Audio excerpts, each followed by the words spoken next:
The manhunt continues for the suspect who killed 18 people and wounded 13 more in a mass shooting in Maine. CTV's Genevieve Beauchemin is live in Lewiston for us this morning with an update on the situation there. Just a concerning situation for so many people. What is the latest, Genevieve?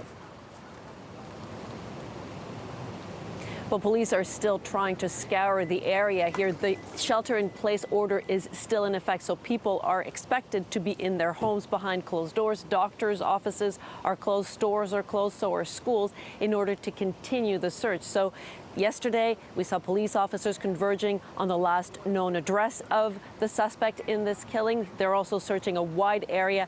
This is a region where there is this town, of course, but there's a lot of wooded areas, which was the shooter, the suspect is very familiar with. There's also a river that they're looking at very closely, because we know that the car that police believe he was last in was ditched right next to a river. So on a boat ramp, he could have had a boat, an escape route possibly planned out. That is, of course, one of the hypotheses that they're working on. So they're looking at that river very closely.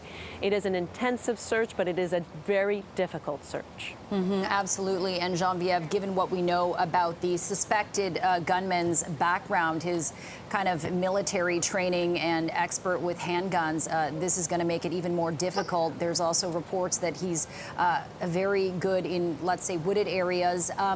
Genevieve, we know that the Canada Border Services Agency has also issued an alert.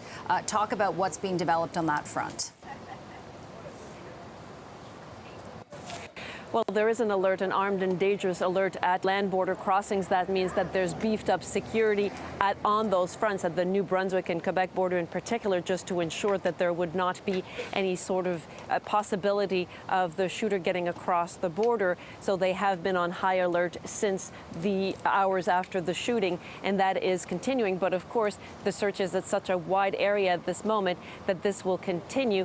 And again, as I say, people are sheltering in place, and so that is also in order to aid in the search. So there are fewer people circulating, although you could see that on the streets this morning, though there was that big sign entering the shelter-in-place orders. There are still people who are milling about more than were yesterday, I would say. So how would you describe then the sort of feelings amongst the members of the community you've spoken to then, Genevieve, considering, some are sheltering in place, others are kind of, I guess, a little feeling, I suppose, a little more comfortable than others, perhaps?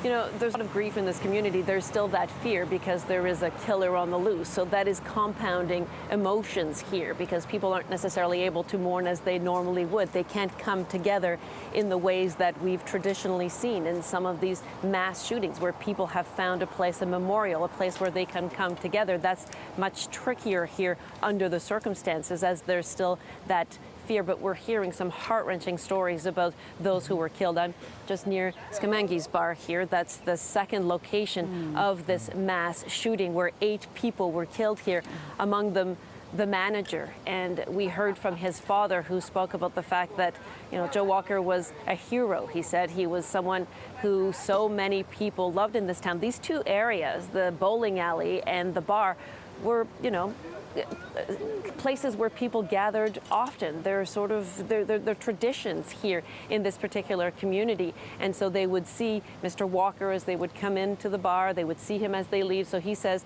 his father says, that he will be missed by so many. And he was saying that he died a hero, that he tried to grab a butcher's knife in order to stop the killer, but was shot in the process. And so a lot of those stories are now emerging, and the pain that is associated with them is just heart-wrenching. CTV's Genevieve Beauchemin live for us in Lewiston, Maine. Thank you so much for that. Thanks, Genevieve.